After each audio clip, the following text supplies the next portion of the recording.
Hey, what's going on, YouTube family? Today I'm going to do something a little different. I'm going to sit here in front of the camera and just talk, and I'm not going to fly. It's raining outside and crappy, so thought I'd take this time to talk a little bit about what I've been flying lately, especially with this little bit of longer distance stuff I've been doing. And I just want to kind of talk about my controller, goggles, video system, and a couple of the quads I've been flying lately. I'm going to start with the video transmission first, actually. Now what I use is the DJI system. Got the version 1 goggles here that I've added a iFlight crystal patch to.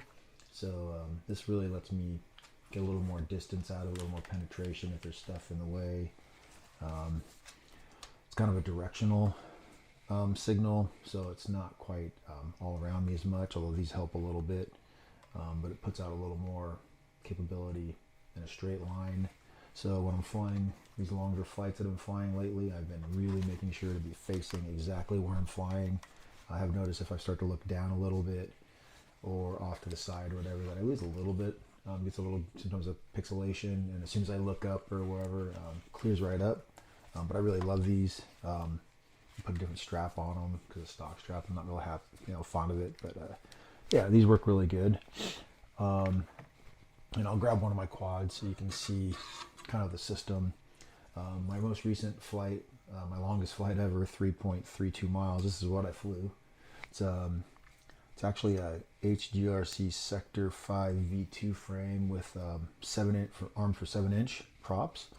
I built this like 3 months after I started flying in 2020. So like in March, I got my first flight. I think it was about March.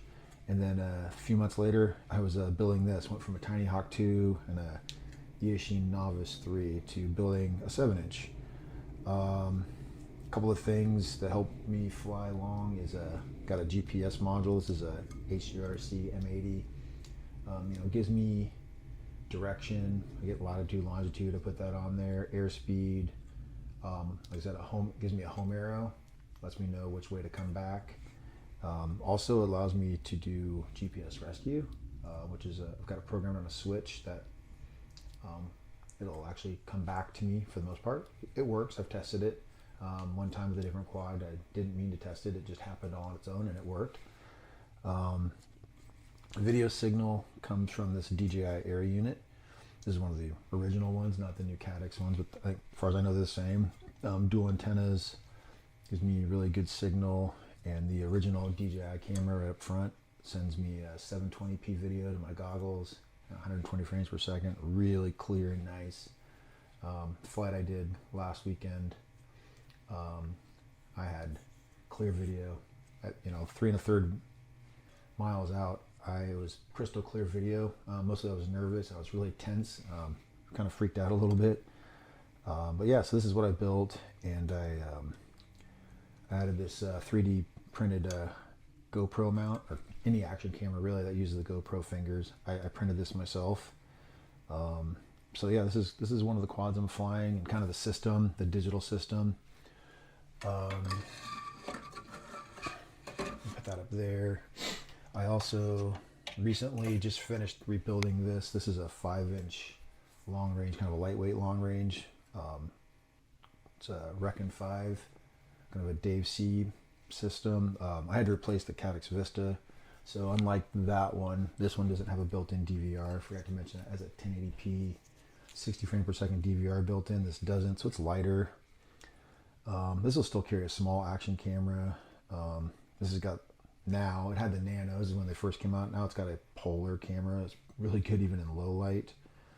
But yeah, I had to do some repairs. But when I flew over, there's a cliff I flew over, like the day before I flew that actually, at a park, or maybe it was the week before. Anyway, this has got some really good long range capabilities. You can actually strap a full size GoPro on this, get some really nice footage. So this is also one of those other things that you could fly 6, 7, maybe even 8 miles out. And then even smaller, and actually probably my most trusted quad, is this Flywoo Explorer. It's a 4-inch long range. It's really super light, sub 250 gram. At least it was without this on there. I put a DJI Action 2 camera in here, which I really like. It's pretty light. Again, DJI setup, you know, Caddx Vista, DJI camera. So yeah, there's just a few of the long range ones that I fly. Like I said, digital system. Yeah, so you know, I mentioned a camera mount on my couple of my drones and quads. So I'll talk a little bit about those that I use. So, you know, I have a variety.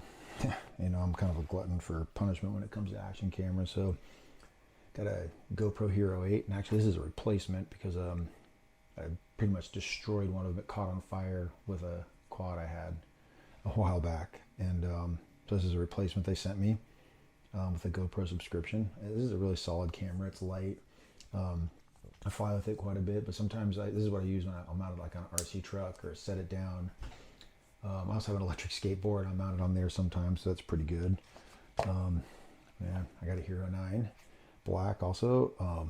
Actually, I got this while I was deployed last year. They're having a crazy sale on them, and I was heading to do a tour, and got this so I could record some of that. Solid camera, heavy. You know, then they came out with the 10, which is a little lighter. This thing's crazy quality, and a lot of the videos you see, it's coming from this. Although sometimes the 9, like the flight I did was actually on the 9, but you know, which is great. But the 10, this thing's stunning. Mine has a cracked screen. I'll probably replace it one of these days, but it works. So, you know, why bother at this point? Also, what I have is I have this the DJI Action 2. I really love like the wide field of view when you're going fast over, you know, low. It looks amazing. Takes really good footage. I think the GoPros are a little better, especially in like when the light isn't perfect, cloudy days, overcast. Of course, that could just be me not understanding the settings of this, but I really like the size like this. You know, when you're flying, you record a lot on this, so it's pretty great for that. And then on some of my smaller ones, I've actually got the Insta360 Go 2. This is actually a solid little camera.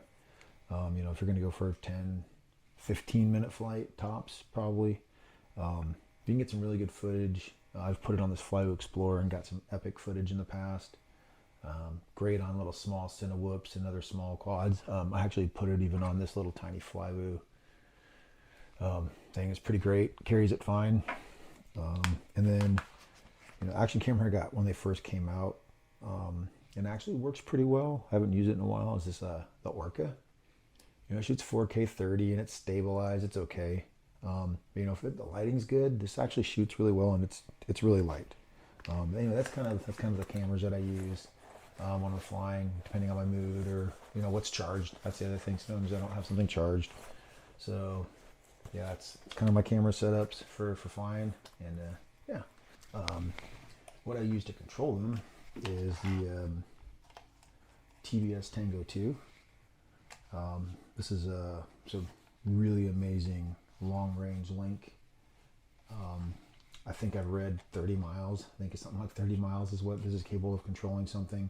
I'm never going to fly that far. I'd like to get about 6 or 7 miles in. I'm hoping to do that soon. Out and then, you know, return. I run this at 1 watt when I'm doing long range, but I do turn it down like 250 or so when I'm flying closer, freestyle, if I'm not, you know, a lot of interference, save battery power. Yeah, pretty simple setup. I did add this module to it back here.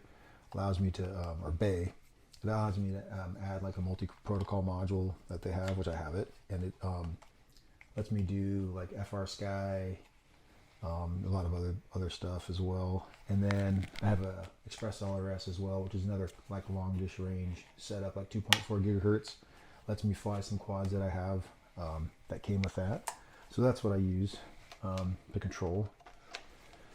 And then one thing, so batteries. So interestingly enough, so this is a 6S 1050. And when I put this like on that Recon 5, and I have another 5-inch long range that I built out of a Roma 5 L5 kit, you know, I get like 10 minutes of cruising around at an okay speed with this. on one of those quads. It's pretty impressive. And when I put this 1050, so RDQ 1050, when I put this on like a freestyle, like my 5-inch freestyle quad, you know, I get 5 or 6 minutes of pretty hard ripping around. It's an impressive battery. On that Flywoo Explorer, like this is a 4S 850, I actually get about, I've seen 8 or 9 minutes on this, just slow cruising like along a river, which I love to do. Or if I put it like in my Gep RC Cinelog 30, a little Cinewhoop I have, I can get 5 to 7 minutes of pretty quick flying in and out of stuff, or if I'm going slow in the trees and stuff, even longer. And then I got, I should show you this. This is a 6S 3000 milliamp hour battery. This is what I flew that 7-inch with. And I had a lot of juice left when I landed after about 13.5 minutes of flying. So I'm hopeful I can get 20 to 30 minutes out of this one, because I think I'm going to need it if I'm going to fly 7 miles out and then 7 miles back, so 14 miles round trip. I'm going to find out real soon, next week or two. And then I have a couple smaller 4S lithium ion battery packs. I got a 2600 with a XT30, which I can use like on the Recon 5. And then I've got a 3000 actually Flywoo battery with an XT30. I never put the video up, but I flew my Flywoo Explorer on this battery, and I landed at like 30 minutes and I still had a little juice left. Crazy long flights. Yeah, anyway, first time doing this, talking in front like this and just kind of rambling. Didn't have a script, just had some thoughts in mind of what I wanted to talk about. Yeah, might do this more in the future depending on how this goes. Anyway, it's Friday for me. I know different parts of the world, you know, you're a little ahead of us. It's already Saturday morning. But regardless, I hope everybody has a great weekend. And like I said in my last video, you know, find something that makes you happy and do it. This is one of the many hobbies I have. I really love this. It makes me happy. And, you know, I enjoy it a lot, and hang out with some friends and stuff. And a couple of my grown kids actually fly a little bit. But yeah, if you love something, you know, it's not going to put you in prison. You know, go out and do it. Have some fun. Enjoy life. Life's too short to not get out and just enjoy life and be happy. Find whatever that is. All right. Everybody take care. Have a great weekend. We'll see you out there.